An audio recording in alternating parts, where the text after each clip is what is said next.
Om Shanti and good morning. आज 9 जनवरी 2022 नए साल की सेकंड व्यक्त मुरली परमपिता परमात्मा भगवान शिव के द्वारा सुनाई जा रही है। महावाक्य हैं भगवान शिव के। तो 21/12/89 की ये रिवाइज्ड कोर्स की मुरली है और टॉपिक है त्रिदेव रचयिता द्वारा वरदानों की प्राप्ति। त्रिदेव रचयिता द्वारा वरदानों की प्राप्ति। The attainment of blessings from the Tridev creator. The attainment of blessings from the Tridev creator. इससे पहले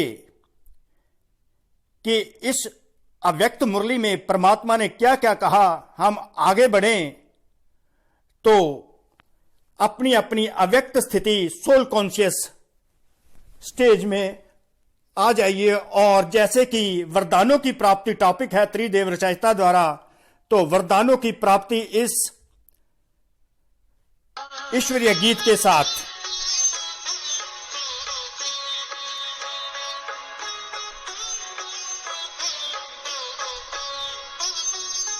वरदान लुटाने वाले, सद्ज्ञान सुनाने वाले, वरदान लुटाने वाले, सद्ज्ञान सुनाने वाले, आठों ही प्रहर मेरे तेरे ध्यान में लग जाए, वरदान लुटाने वाले, सद्ज्ञान सुनाने वाले।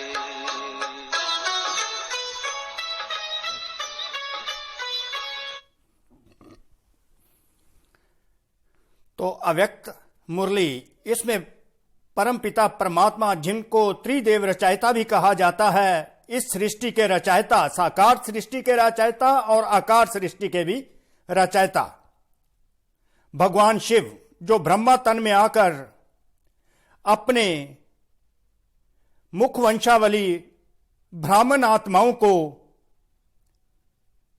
अपने अव्यक्त महावाक्य सुनाकर श्रेष्ठ स्थिति में लेकर आते हैं और तरह तरह के वरदानों से बुद्धि रूपी झोली को भर देते हैं।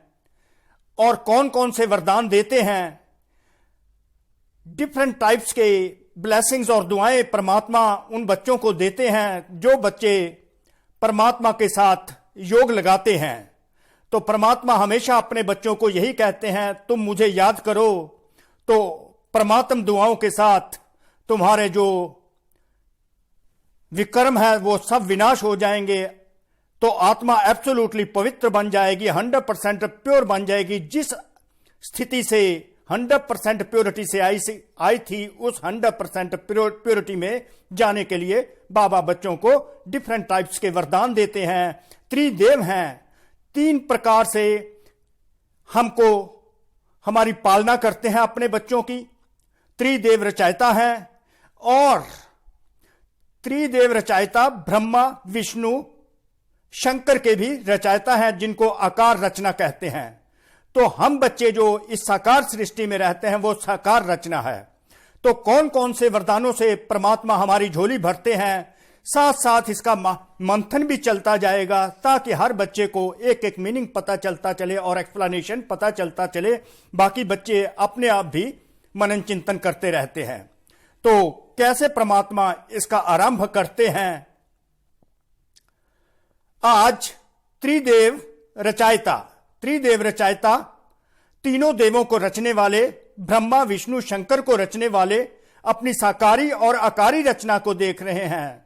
साकारी रचना हम बच्चे जो इस साकार वतन में रहते हैं, हम आत्माएं जो साकार वतन में रहती हैं, साकारी आत्माओं को देखकर खुश हो रहे हैं। और आकारी रचना जो है परमात्मा रचयिता, जिनको त्रिदेव कहा गया है, वो देख रहे हैं और देखकर क्या अनुभव करते हैं। दोनों रचना अति प्रिय है। परमात्मा ये बताते हैं मुझे मेरी अपनी साकारी रचना जो है और आकारी रचना दोनों मुझे प्रिय हैं, दोनों मुझे अच्छी लगती हैं, इसलिए रचता और रचना को देख हर्षित होते हैं। अब देखिए भगवान ये भी बताते हैं कि मैं अपनी रचना दोनों को देखकर हर्षित होता हूं। रचता जो है त्रिदेव रचयिता भगवान शिव अपनी रचना, साकार रचना और आकार रचना दोनों को देखकर हर्षित होते हैं। हम आत्माओं की जो स्थूल वतन में रचना है उनको देखकर प्रसन्न होते हैं और आकारी रचना को देखकर प्रसन्न होते हैं, हर्षित होते हैं। तो हमें इस बात का नशा रहना चाहिए कि परमात्मा हमको देखकर हर्षित होते हैं। उनका हर्षित होना हमें ही हर्षित मुख बनाता है। रचना सदा यह खुशी के गीत गाती कि वाह रचता, रचना सदा यह खुशी के गीत गाती। जो रचना है, हम रचना बच्चे जो इस स्थूल वतन में रहते हैं, इस साकार सृष्टि में रहते हैं, वो बाबा को देख देख कर यही गीत गाते रहते हैं, वाह रचना, वाह रचना, वाह रचता, वाह रचता। और रचता सदा ये गीत गाते हैं, वाह मेरी रचना, वाह मेरी रचना। तो इस प्रकार परमात्मा अपनी हर्षित मुक्ता बच्चों को व्यक्त करते हैं। रचना प्रिय है बाबा को, ये जो अपनी क्रिएशन है वो बहुत ही प्रिय लगती है। जो प्रिय होता है उसको सदा सब कुछ देकर संपन्न बनाते हैं। हम स्थूल दुनिया में, इस दुनिया में भी देखते हैं, जो हमको प्यारा होता है उनकी हम डिमांड को पूरा करते हैं और उनको भरपूर करते हैं। तो परमात्मा भी अपनी प्रिय रचना जो साकारी है और आकारी, उनको भी पूरी तरह कंप्लीट करना चाहते हैं। उनको हर तरह की उनकी कमजोरी को कमाल में परिवर्तित करना चाहते हैं। तो कहते हैं जो प्रिय होता है उसको सदा सब कुछ देकर संपन्न बनाते हैं। जो किसको कोई अच्छा लगता है तो उसकी अच्छाई को और बढ़ाते हैं, उसकी अच्छाई को संपन्न बनाते हैं। तो परमात्मा हमको भी संपन्न बनाते हैं क्योंकि हम परमात्मा के प्रिय बच्चे हैं। तो बाप ने हर एक श्रेष्ठ रचना को विशेष तीनों संबंध से कितना संपन्न बनाया है। क्योंकि बाबा को हम बच्चे प्रिय हैं तो परमात्मा, जिसको हम इस वर्ल्ड का फादर कहते हैं, हम आत्माओं के परम पिता परमात्मा है, इस संसार के, इस सृष्टि के बाप हैं, वो अपनी रचना को तीन संबंधों से संपन्न बनाते हैं, कंप्लीट बनाते हैं, संपूर्ण बनाते हैं, परफेक्ट बनाते हैं, क्योंकि उनको अपनी रचना, अपने बच्चे बहुत ही प्रिय हैं। तो बाप के संबंध से तीन संबंध बाबा यहां पर बताना चाहते हैं। तीनों संबंधों से हमें बाबा कंप्लीट करते हैं, संपन्न बनाते हैं, भरपूर बनाते हैं। तो बाप के संबंध से दाता बन ज्ञान खजाने से संपन्न बनाया। तो पहला संबंध जो परमात्मा बताते हैं कि मैं इस सृष्टि का बाप हूं, इस सृष्टि का फादर हूं। तो बाप के संबंध से दाता बन, जो बाप होता है वो दाता बन जाता है अपने बच्चे के लिए। वो दाता बनकर जो भी उसके पास खजाने होते हैं वो अपने बच्चे को देकर उससे संपन्न बना देता है। तो बाप के संबंध से दाता बन खजाने से संपन्न बनाया। दूसरा जो रिलेशन है शिक्षक का है, सुप्रीम टीचर का है। पहले तो supreme father, second is supreme teacher. Supreme teacher के हिसाब से संबंध से कौन सा रिलेशन से कौन सा भाग्य हमें प्राप्त होता है। पहला हो गया ज्ञान खजानों से संपन्न बनाते हैं as father. As supreme teacher हमको भाग्यवान बनाते हैं, क्योंकि सुप्रीम टीचर भाग्य विधाता बन अनेक जन्मों के लिए भाग्यवान बनाया। पहला क्या, संपन्न बनाया ज्ञान खजानों से। दूसरा, सुप्रीम टीचर अपनी शिक्षा दे देकर हमको अपनी विधियां बनाकर हम बताकर हमें भाग्यवान बना देते हैं।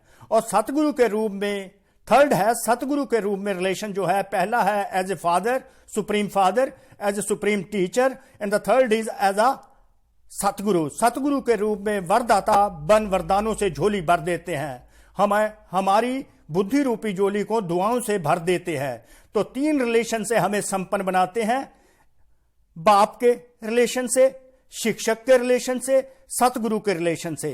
बाप के रिलेशन से सर्व खजानों से संपन्न ज्ञान धन से हमको संपन्न बनाते हैं। तो शिक्षक के रिलेशन से भाग्य विधाता बन हमको भाग्यवान बना देते हैं। सतगुरु के रूप से हम उनके वरदानों से पलने लग जाते हैं, हमारी बुद्धि रूपी झोली भर जाती है। तो इस प्रकार हम बाबा की पालना में पलते रहते हैं, 21 वर्ष के लिए बाबा हमको अपनी पालना दे देते हैं। तो ज्ञान खजानों से भरपूर कर देते हैं, भाग्यवान बना देते हैं और वरदानों से हमारी झोली भर देते हैं। इस प्रकार बाबा हमको अविनाशी प्यार करते हैं। यह है अविनाशी स्नेह व प्यार। परमपिता परमात्मा का अपने बच्चों प्रति जो अविनाशी इम्पेरिशेबल जो लव एंड अफेक्शन है, उसका रिजल्ट यह है कि हमको भरपूर कर देते हैं, परफेक्ट कर देते हैं, कंप्लीट कर देते हैं, अपने ज्ञान खजानों से, ज्ञान धन से परफेक्ट करते हैं, मोस्ट फॉर्चुनेट बना देते हैं और ब्लेसिंग्स दे देकर हमारी बुद्धि रूपी झोली को भर देते हैं, जिससे हम आत्माएं पूरी तरह संतुष्ट आत्माएं बन जाती हैं और किसी प्रकार की चाहना नहीं रह जाती, किसी प्रकार की इच्छा नहीं रह जाती। ये परमात्मा का अविनाशी प्रेम है अपने बच्चों प्रति, अपनी साकारी रचना के लिए। प्यार की विशेषता यही है, जिससे प्यार होता है उसकी कमी अच्छी नहीं लगेगी, कमी को कमाल के रूप में परिवर्तन करेंगे। अब देखिए, साकार सृष्टि में भी ऐसे होता है, जहां पर हमारा लव एंड अफेक्शन होता है, उनके लिए हम कुछ भी करने के लिए तैयार हो जाते हैं। अगर उनमें कोई डेफिशिएंसी होती है, उनको हम प्रोफिशिएंसी में बदलने के प्रयत्न करते हैं, तो कोई कमी होती है उसको कमाल में परिवर्तन करने के लिए प्रयास करते हैं। बाप को बच्चों की कमी सदा कमाल के रूप में परिवर्तन करने का सदा शुभ संकल्प रहता है। तो परमात्मा जो हमारे परम पिता परमात्मा हैं, वो अपने बच्चों की कमी को कमाल में परिवर्तन करने के लिए हमेशा शुभ संकल्प करते रहते हैं। प्यार में बच्चों की मेहनत देखी नहीं जाती। प्यार में बच्चों की, बाबा कहते हैं, बच्चों की मेहनत देखी नहीं जाती, क्योंकि मेहनत अवश्य, कोई मेहनत अगर अवश्य है तो करो, लेकिन ब्राह्मण जीवन में मेहनत की आवश्यकता ही नहीं। अंडरलाइन।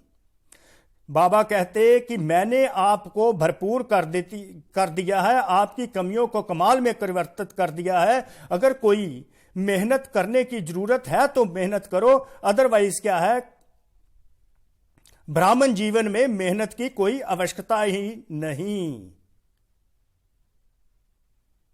बाबा हमेशा अपने बच्चों के कमी को कमाल में परिवर्तित करने के लिए शुभ संकल्प करते रहते हैं। उनकी सोच यही रहती है कि मेरे बच्चों में कोई कमी ना हो, रादर मेरे बच्चे कमाल करके दिखाएं।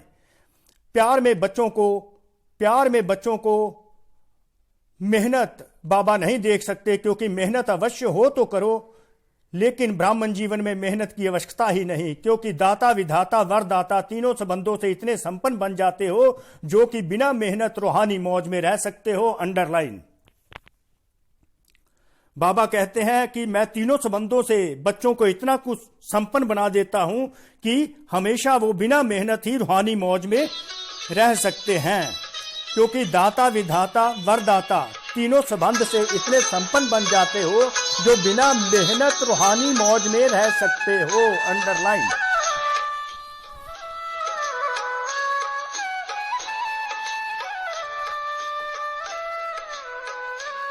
सोचा न कभी पहले, बिन मांगे वो पाया, जिसे ढूंढ रही दुनिया। इस तरह परमात्मा भगवान शिव एस दाता विधाता वरदाता तीनों संबंधों से हमको इतना संपन्न बना देते हैं कि हम मेहनत की बजाय रूहानी मौज में रहने लग पड़ते हैं। वर्षा भी देते हैं, पढ़ाई भी है, वरदान भी है। परमात्मा से दाता के तौर पर हमको वर्षा मिल जाता है, विधाता के तौर पर हमें पढ़ाई मिल जाती है, वरदाता के तौर पर हमें परमात्मा संपन्न वरदानों से कर देते हैं। तो हम रूहानी मौज में परमात्मा हमको पालते रहते हैं। जिनको तीनों रूप से प्राप्ति हो, ऐसे सर्व प्राप्ति वाली आत्मा को मेहनत करने की क्या आवश्यकता है। तीनों प्रकार की प्राप्तियां परमात्मा करा देते हैं, तो परमात्मा कहते हैं मेहनत करने की क्या आवश्यकता है, एक जन्म तो मौज में रह लो। कभी वर्षे के रूप में व बाप को दाता के रूप में याद करो तो रूहानी अधिकारीपन का नशा रहेगा। बाबा देखो, पहले वर्षा देते हैं, फिर पढ़ाई देते हैं, फिर वरदान देते हैं। अगर हम बाबा को, भगवान शिव को वर्षे के रूप में याद करें, as a father, supreme father याद करें, दाता के रूप में याद करें तो हमें अपने रूहानी अधिकारीपन का नशा होगा। जो बाबा ने हमको वर्षा देना, धन दौलत ज्ञान धन देते हैं, उसका अधिकारीपन का नशा हमको रहेगा। तो बाबा ने यह बता दिया कि वर्षे के तौर पर भी तुम मुझे याद कर सकते हो, शिक्षक के रूप में भी तुम मुझे याद कर सकते हो। अगर वर्षे के रूप में तुम याद करते हो तो अधिकारीपन का नशा, शिक्षक सुप्रीम टीचर के रूप में याद करते हो तो गॉड स्टूडेंट अर्थात भगवान के स्टूडेंट हैं, इस भाग्य का नशा रहेगा। शिक्षक के रूप में याद करेंगे तो गॉडली स्टूडेंट का नशा रहेगा। सतगुरु के रूप में याद करेंगे तो वरदानों से जो हमें झोलियां भरते हैं उसकी खुशी हमें बनी रहेगी।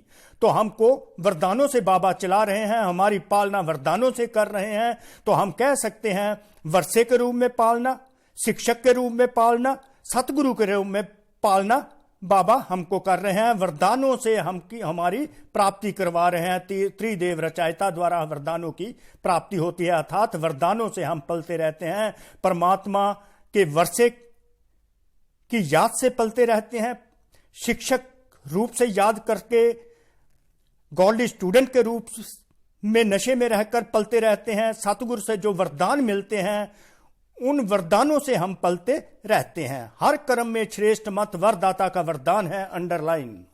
क्योंकि जो जो कर्म हम करते हैं बाबा की श्रीमत के आधार पर करते हैं। तो बाबा कहते हैं कोई भी अगर कर्म करते हो, श्रीमत के आधार पर करते हो तो वरदाता का वरदान है। हर कर्म में श्रेष्ठ मत जो बाबा देते हैं वो हमको वरदान बाबा देते हैं।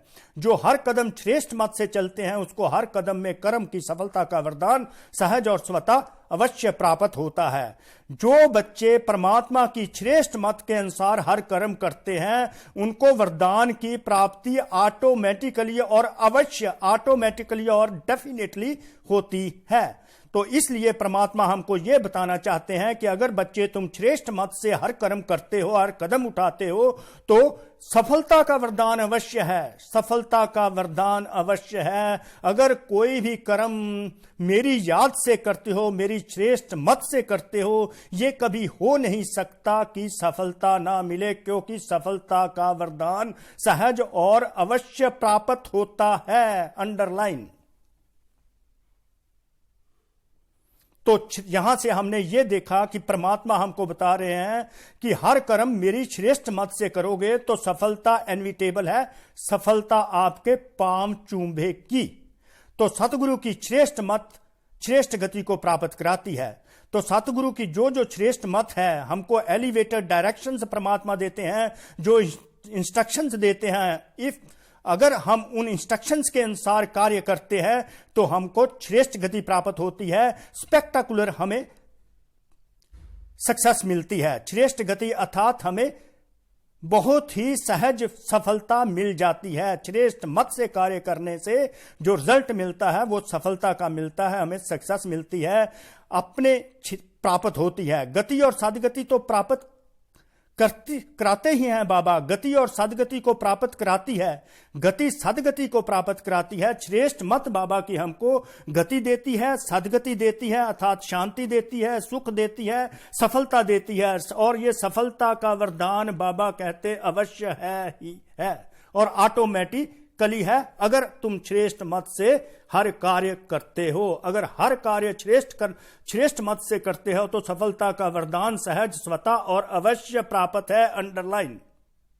गति और सदगति तो बाबा देते ही हैं, पर यहां पर एक एक्स्ट्रा बात इस मुरली में बाबा ने ऐड की है। गति सदगति दाता तो है, पर थर्ड बात ब्राह्मणों को इस संगम युग पर प्राप्ति जो होती है वो बाबा बताते हैं, श्रेष्ठ मत और श्रेष्ठ गति। अगर श्रेष्ठ मत है तो श्रेष्ठ गति है। श्रेष्ठ मत बाबा की इंस्ट्रक्शंस के साथ साथ हमें सफलता के वरदान प्राप्त होते हैं। तो त्रिदेव रचयिता द्वारा हमें सफलता का वरदान है ही है, अगर हम बाबा की श्रेष्ठ मत पर कार्य करते हैं। उस कार्य का रिजल्ट हमें सफलता अवश्य प्राप्त होता है और ऑटोमेटिकली है।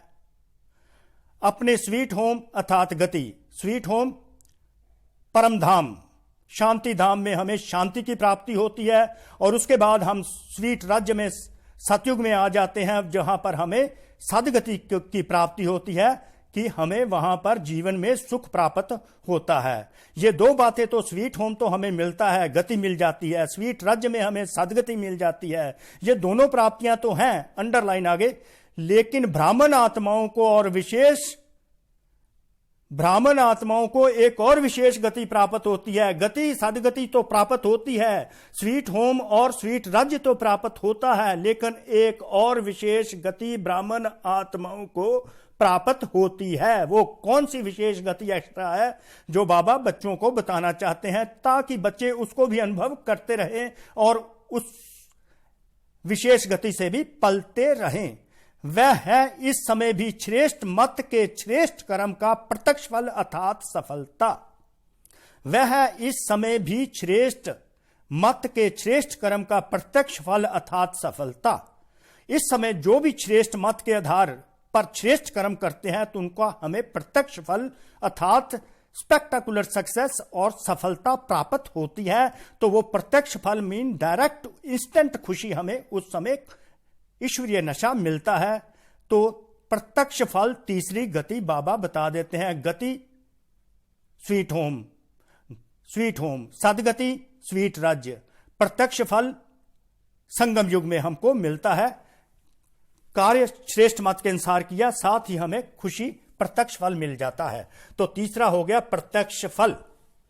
तो आज ज्यादा प्रत्यक्ष फल की बाबा बात करेंगे। तो प्रत्यक्ष फल, यह श्रेष्ठ गति सिर्फ संगम युग पर ही आप ब्राह्मणों को प्राप्त है।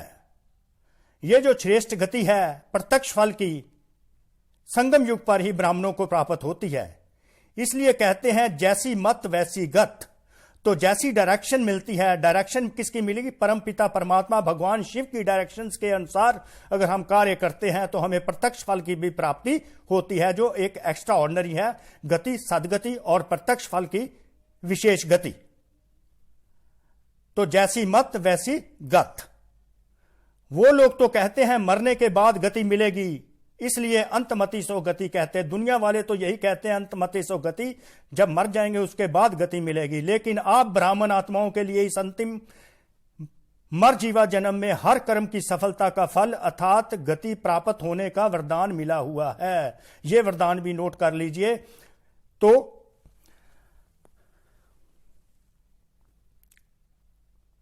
आप ब्राह्मण आत्माओं के लिए इस अंतिम मरजीवा जन्म में हर कर्म की सफलता का फल अर्थात गति प्राप्त होने का वरदान मिला हुआ है। यह ब्राह्मणों का जो संगम युग पर जीवन है वो मरजीवा है, जीते हुए भी मरे हैं। तो इसमें बाबा कहते हैं हर कर्म की सफलता का फल अर्थात गति प्राप्त होने का वरदान मिला ही हुआ है। जो भी कार्य ब्राह्मण इस जन्म में पुरुषोत्तम संगम युग पर करते हैं तो उसकी सफलता अवश्य का वरदान बाबा ने दिया हुआ है। तो ज्यादा आज बाबा गति पर और सफलता पर कह रहे हैं। जो जो वरदान बाबा ने ये ऑटोमेटिकली वरदान दिया हुआ है कि इस मर जीवा जन्म में जैसी मत बाबा देते हैं वैसी गत हो जाती है, वैसी ही सफलता बच्चों को प्राप्त होती है। वरदान है, वरदान त्रिदेव रचयिता द्वारा कि सफलता जन्म सिद्ध अधिकार बाबा दे देते हैं, प्रोवाइडेड हम उनकी डायरेक्शंस के अकॉर्डिंगली कर्म करते हैं। तो क्योंकि डायरेक्शंस किसकी है? सुप्रीम फादर की, द वर्ल्ड क्रिएटर भगवान शिव की। वर्तमान और भविष्य सदा गति सदगति है ही है। बाबा बता रहे हैं इस समय और भविष्य में गति और सदगति है ही है। सुख शांति की प्राप्ति अवश्य है, यह वरदान है, और सफलता का भी वरदान है। भविष्य की इंतजार में नहीं रहते हो। संगम युग की प्राप्ति का यही महत्व है कि इंस्टेंट फ्रूट, इंस्टेंट सफलता, प्रत्यक्ष फल। अभी अभी कर्म करो और अभी अभी प्राप्ति का अधिकार लो। अभी अभी जो कर्म करोगे, श्रेष्ठ कर्म करोगे श्रेष्ठ मत के अनुसार, तो गति प्राप्त होगी, अभी अभी प्रत्यक्ष फल की प्राप्ति हो जाएगी। तो बाबा कहते हैं अभी अभी कर्म करो और अभी अभी प्राप्ति का अधिकार लो। इसको कहते हैं एक हाथ से दो, दूसरे हाथ से लो। इधर से श्रेष्ठ कर्म किया, दूसरे हाथ से प्रत्यक्ष फल की प्राप्ति हुई। तो बाबा आज प्रत्यक्ष फल पर ज्यादा जोर दे रहे हैं। कभी मिल जाएगा या भविष्य में मिल जाएगा, यह दिलासे का सौदा नहीं है। तुरंत दान महापुण्य। बाबा ये बताना चाहते हैं, ये झट का सौदा है, झटपट का सौदा है, quick deal, on the spot deal है कि एक हाथ से कर्म किया, श्रेष्ठ कर्म किया, दान पुण्य किया, तो दूसरे हाथ में प्राप्ति है। इधर से किया, दूसरे हाथ से मिल गया। On the spot quick deal, on the spot deal है। भक्ति में इंतजार करते रहो, मिल जाएगा, मिल जाएगा। भक्ति में है कभी, और बाप कहते हैं अभी लो, इंस्टेंट, प्रत्यक्ष फल।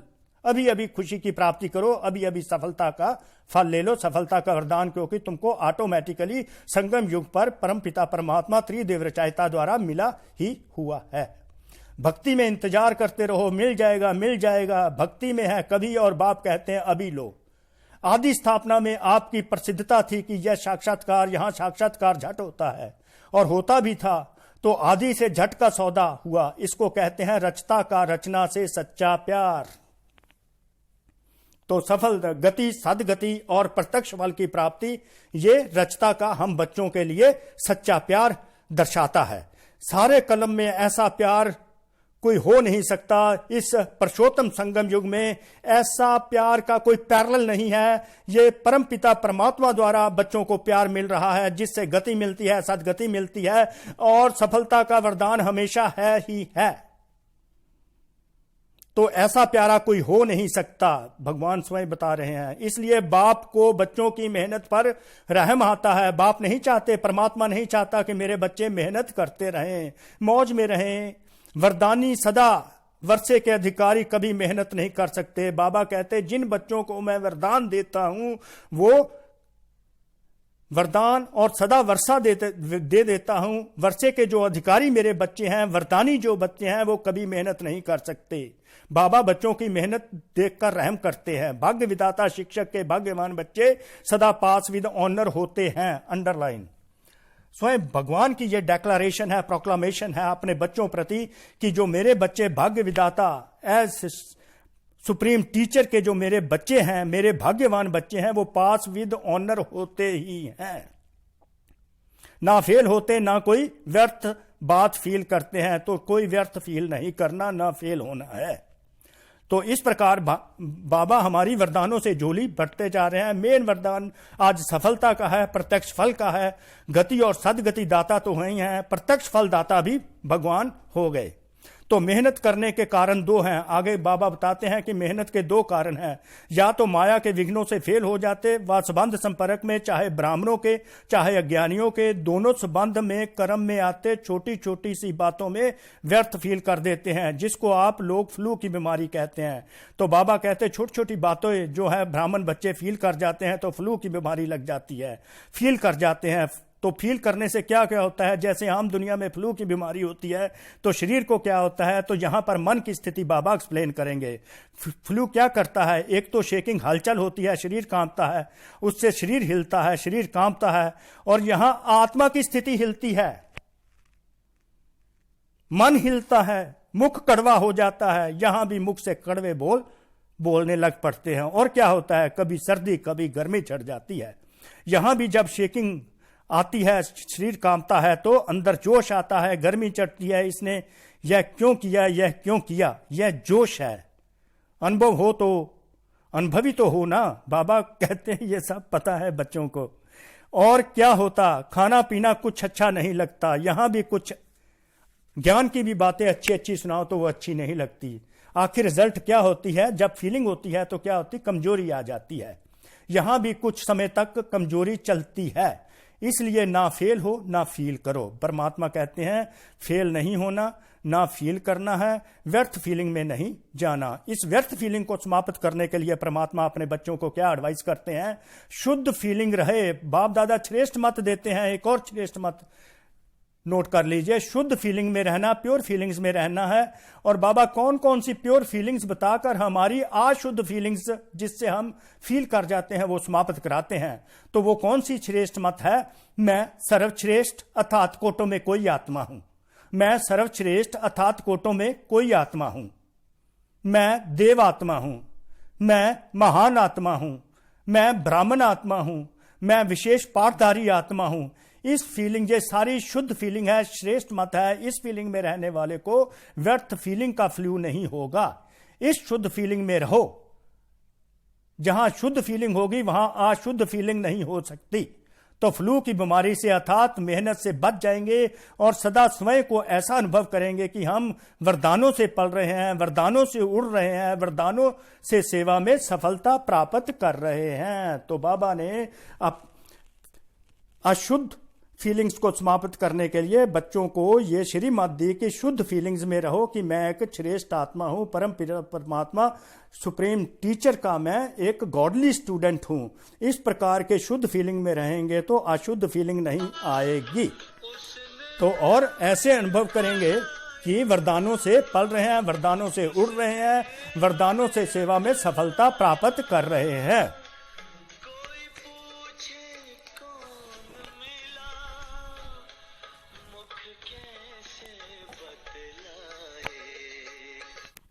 मेहनत अच्छी लगती है, वह मेहनत की आदत पक्की हो गई है। अब बाबा ये नहीं चाहते कि मेरे बच्चे जो मेहनत करें, क्योंकि वरदानी बच्चे हैं, वरदानी बच्चे मेहनत नहीं कर सकते। तो मेहनत अच्छी लगती है, वह मेहनत की आदत पक्की हो गई है। मेहनत अच्छी लगती, वह मौज में रहना अच्छा लगता। बाबा पूछते हैं कि जो मौज मैं तुमको दे रहा वो अच्छी लगती है, वो 63 जन्मों वाली वो मेहनत अच्छी लगती है। कोई कोई को मेहनत के बगैर और कोई काम ही नहीं अच्छा लगता। उनको कुर्सी पर आराम से बिठाएंगे तो कहेंगे हमको मेहनत का काम दो। यह तो आत्मा की मेहनत है और आत्मा 63 जन्म मेहनत कर थक गई है। 63 जन्म ढूंढते रहे, किसको ढूंढने में मेहनत लगती है ना। तो थके हुए पहले ही हो, 63 जन्म मेहनत कर चुके हो। एक जन्म तो मौज में रहो। भगवान कहते हैं कि 63 जन्म तो मेहनत कर चुके हो, अब तो मौज में रहो। 21 जन्म तो भविष्य की बात है, लेकिन यह एक जन्म है। मेहनत और मौज दोनों का अनुभव कर सकते हो। भविष्य में तो वहां सब बातें भूल जाएंगी, मजा तो अभी है। दूसरे मेहनत कर रहे हैं, आप मौज में रहो। अच्छा, तो बाबा अपने बच्चों को मेहनत छुड़ाते हैं और मौज में रहना सिखाते हैं और श्रेष्ठ मत देते हैं कि शुद्ध फीलिंग में रहो और शुद्ध फीलिंग में रहो और हर काम जो है, हर कार्य जो श्रीमत के अकॉर्डिंगली करते रहो तो सफलता का वरदान स्वतः और अवश्य है ही है। और ये प्रत्यक्ष फल का अनुभव कर, प्रत्यक्ष फल खाते रहो, सफलता का फल खाते रहो और मौजों में रहो। तो टीचर्स ने भक्ति की, कितने जन्म भक्ति की? इस जन्म में तो नहीं की ना। आपकी भक्ति पहले जन्म में पूरी हो गई। कब से फिर भक्ति शुरू की? किसके साथ शुरू की? ब्रह्मा बाप के साथ आपने भी भक्ति की है। कौन से मंदिर में की है? तो भक्ति की आदि आत्माएं हो और ज्ञान मार्ग की भी आदि आत्माएं हो। देखिए बाबा बताते हैं कि भक्ति जब शुरू हुई थी वो भी तुमने शुरू की और ज्ञान मार्ग में भी तुम ही पहले आए, आदि आए। तो आदि की भक्ति में अव्याभिचारी जो भक्ति भगवान शिव की सोमनाथ मंदिर से शुरू हुई, तो वहां पर भी तुमने ही शुरू की। वो आनंद और सुख अभी भी श्रेष्ठ बना हुआ है। भक्तमाला में आप हो। जब भक्ति आपने शुरू की तो भक्तमाला में नहीं हो क्या? बाबा आप क्वेश्चन करते हैं, अगर भक्ति शुरू की तो क्या भक्तमाला में नहीं हो? डबल फॉरनर्स भक्तमाला में थे क्या? भक्त बने या भक्तमाला में थे? अभी सब सोच रहे हैं कि हम थे व नहीं। विजयमाला में भी थे, भक्तमाला में भी थे, विजयमाला भी में थे, भक्तमाला में भी थे। पुजारी तो बने लेकिन भक्तमाला में थे क्या? भक्तमाला अलग है। बाबा क्लियर करते हैं, आप तो ज्ञानी सो भक्त बने, वह है ही भक्त। जो दूसरी आत्माएं जो ओनली भक्ति करती हैं, बाद में द्वापर में आती हैं, वो है ही भक्त। आप तो सतयुग से, सूर्यवंशी से चंद्रवंशी बने, फिर भक्त बने। तो भक्त माला और ज्ञानियों की माला में अंतर है। ज्ञानियों की माला है विजय माला, तो आप बच्चों की ब्रह्मा कुमार ब्रह्मा कुमारियों की है विजय माला। तो जो सिर्फ भगत हैं, नोदा भगत हैं, तो भक्ति के बिना और कोई बात सुनते नहीं, भक्ति को ही श्रेष्ठ समझते हैं, उनकी है भक्त माला। ज्ञान माला अलग है, वो बीकेस की माला है। भक्ति जरूर की लेकिन भक्त माला में नहीं कहेंगे। तो ब्रह्मा कुमार ब्रह्मा कुमारी ज्ञान माला विजय माला में होते हैं, भक्त माला में नहीं होते। क्योंकि भक्ति का पाठ बजाने के बाद आप सबको ज्ञान मिला। भक्ति का पाठ बजाने के बाद आप सबको ज्ञान मिला। वह नोदा भक्त हैं और आप नोदा ज्ञानी है। आत्मा में संस्कारों का अंतर है। भक्त आत्माओं का संस्कार और ज्ञानी आत्माओं के संस्कार का अंतर है। भक्त माना सदा मांगता के संस्कार होते हैं। मैं नीच हूं, मैं बाप ऊंचा है, यह संस्कार होंगे। वह रॉयल भिखारी और आप आत्माओं में अधिकारीपन के संस्कार होंगे। इसलिए परिचय मिलते ही अधिकारी बन गए। समझा? भक्तों को भी कोई जगह दो ना। बाबा कहते भक्तों को भी कोई जगह दो। दोनों में आप आएंगे क्या? उन्हों का भी आधा कल्प है, आपका भी आधा कल्प है। उन्हों को भी गायन माला में आना ही है, भक्तों को भी गायन माला में आना है। फिर भी दुनिया वाले से तो वह अच्छे हैं ना।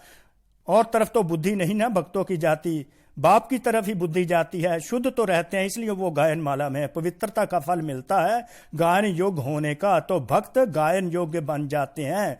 आपकी पूजा होगी, उन्हों की पूजा नहीं होती। तो ब्रह्मा कुमार ब्रह्मा कुमारियों की पूजा होती है, तो भक्तों की पूजा नहीं होती। सिर्फ स्टैचू बना के रखते हैं गायन के लिए। मीरा का भी कभी मंदिर तो नहीं ना होगा। देवताओं मिसल मीरा की पूजा नहीं होती, सिर्फ गायन है। अभी लास्ट जन्म में चाहे किसी को भी पूज लेवें, धरनी को भी पूजें, तो वृक्ष को भी पूजें, लेकिन नियम प्रमाण उन्हों का सिर्फ गायन होता है। भक्तों का गायन होता है, आपकी पूजा होती है, आप पूज्य बनते हो, तो आप पूजनीय आत्माएं हो। यह नशा सदा स्मृति में रखो। बाबा ने सम्मान दे दिया कि मैं एक पूज्य आत्मा हूं। इस स्मृति में, इस नशे की स्मृति में रहो। पूज्य आत्मा कभी कोई अपवित्र संकल्प को टच नहीं कर सकती, ऐसे पूज्य बने हो। अंडरलाइन, पूज्य आत्मा कभी कोई अपवित्र संकल्प को भी टच नहीं कर सकती, ऐसे पूज्य बने हो। पूज्य आत्मा अर्थात पवित्र, एब्सोल्युटली पवित्र आत्मा, 100% प्योर। जो 100% प्योर पूज्य आत्मा होगी, वो उसके मन में कभी भी अपवित्र संकल्प टच भी नहीं कर सकता। तो बाबा कहते इतने प्योर, इतने 100% प्योर बने हो। अगर 100% प्योर बन जाते हो, तुम पूज्यनीय आत्मा हो, तुम पूज्य बन जाते हो, तो अपवित्रता का नाम निशान नहीं रहता। अच्छा, तो बाबा आगे याद प्यार देते हैं चारों ओर के वर्षे के अधिकारी आत्माओं को। चारों ओर के वर्षे के अधिकारी आत्माओं को सदा पढ़ाई में पास विद ऑनर्स होने वाले, सदा वरदानों द्वारा वरदानी बन औरों को भी वरदानी बनाने वाले ऐसे बाप, शिक्षक, सतगुरु के प्यारे, सदा रूहानी मौज में रहने वाली श्रेष्ठ आत्माओं को बाप दादा का याद प्यार और नमस्ते। तो ये याद प्यार बच्चों को कबूल करें और वरदानों से बाबा ने जो जो प्राप्तियां करवाई, सदा सफलता का वरदान दिया और प्रत्यक्ष फल का भी वरदान दिया हुआ है, तो उसमें पलते रहें, तो उड़ते रहें बाबा के साथ। तो आगे बाबा ने वरदान दिया, तो वरदान तो देही अभिमानी आत्माओं को ही मिलता है। बाबा साकार मुरली में बताते हैं, वरदान अब एक्सेप्ट कीजिए चलन और चेहरे द्वारा, क्योंकि वो मेन मुरली थी। चलन और चेहरे द्वारा पुरुषोत्तम स्थिति का साक्षात्कार कराने वाले ब्रह्मा बाप समान भाव। ब्रह्मा बाप समान भाव कौन ब्रह्मा बाप समान बनेगा? जो चेहरे और चलन से अपनी ऊंची स्थिति का साक्षात्कार कराएगा, पुरुषोत्तम स्थिति, एलिवेटेड स्टेज। जैसे ब्रह्मा बाप साधारण तन में भी होते हुए सदा पुरुषोत्तम अनुभव होते थे, साधारण में पुरुषोत्तम की झलक दिखाई दी। ऐसे फॉलो फादर करो। तो यहां पर फॉलो फादर ये करना है कि मेरे चेहरे और चलन से मेरी जो स्थिति है वो पुरुषोत्तम हो, कर्म भल साधारण हो, लेकिन स्थिति महान हो। तो बाबा इसमें स्थिति की पर बाबा जोर देते हैं। चेहरे पर श्रेष्ठ जीवन का प्रभाव हो। चेहरे let the father B experience through everything you do. जो भी कर्म करो उसके द्वारा परमपिता परमात्मा की झलक दिखाई दे। जैसे लौकिक रीति में कई बच्चों की चलन और चेहरा बाप समान होता है, यहां चेहरे की बात नहीं, लेकिन चलन ही चित्र है। Your behaviour is the image. जो तुम बिहेव करते हो वही तुम्हारा इमेज बनाता है। हर चलन से बाप का अनुभव हो। हर जो काम करो, हर जो कार्य करो, हर जो कर्म करो, उससे परमात्मा की झलक दिखाई दे। ब्रह्मा बाप समान पुरुषोत्तम स्थिति हो, तब कहेंगे। तो स्टेज क्या होनी चाहिए? पुरुषोत्तम स्थिति। इतनी हायर स्टेज, एलिवेटर स्टेज पर बाबा देते हैं जोर। तो एलिवेटर स्टेज कहां से दिखाई दे? बिहेवियर से दिखाई दे, क्योंकि बिहेवियर ही हमारा इमेज बनाता है। बिहेवियर जो होता है वही हमारा इमेज होता है। Your behaviour is the image. तो पुरुषोत्तम स्थिति यहां पर क्या होती है वो 2 लाइनों में बता देते हैं। पुरुषोत्तम स्थिति होती है सतयुगी स्थिति, हाईएस्ट वाइब्रेशंस वाली। अगर हमारी स्थिति में प्योरिटी है, पीस है, लव है, कोऑपरेशन है, कंपैशन है, एक्सेप्टेंस है, तो पुरुषोत्तम स्थिति में होंगे, सतयुगी स्थिति में होंगे।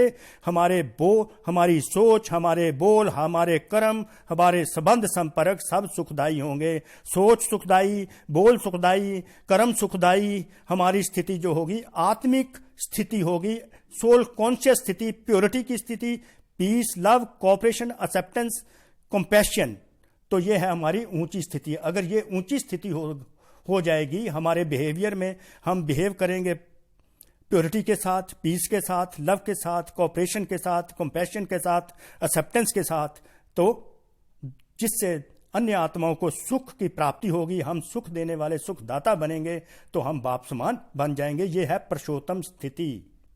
ये पुरुषोत्तम स्थिति हमें सतयुगी स्थिति, आत्मिक स्थिति, प्योरिटी की स्थिति, यह है पुरुषोत्तम स्थिति। तो ये वरदान पुरुषोत्तम स्थिति का बाबा ने दिया। अगर पुरुषोत्तम स्थिति होगी तो हमें परमात्मा का साक्षात्कार हम अन्य आत्माओं को करा सकेंगे।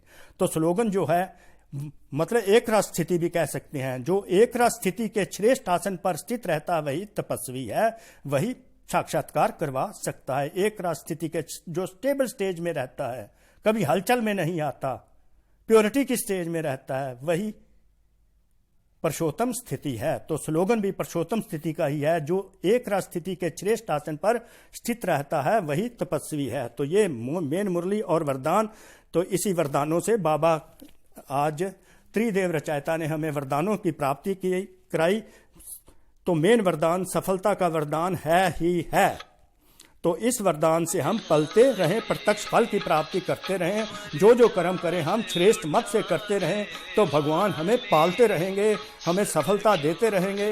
हम जीवन पथ पर आगे बढ़ते रहेंगे, ज्ञान मार्ग में भी आगे बढ़ेंगे और स्थूल दुनिया में भी हम आगे स्व उन्नति के मार्ग पर चलते रहेंगे। तो आप बच्चों ने बड़े ही ध्यानपूर्वक सुनी। परमात्मा भगवान शिव का कोटि कोटि शुक्रिया, आप बच्चों का भी कोटि कोटि शुक्रिया, जो परमात्मा हमको निमित्त बनाकर हमारी ही पालना करते जा रहे हैं और हमें स्वयं उन्नति और ज्ञान मार्ग की उन्नति की तरफ लेते जा रहे हैं।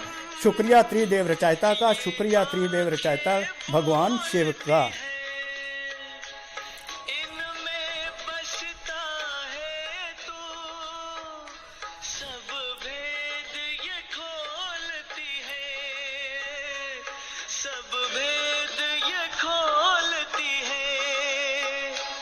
चेहरे की ये मुस्कान तेरा पता बता जाए।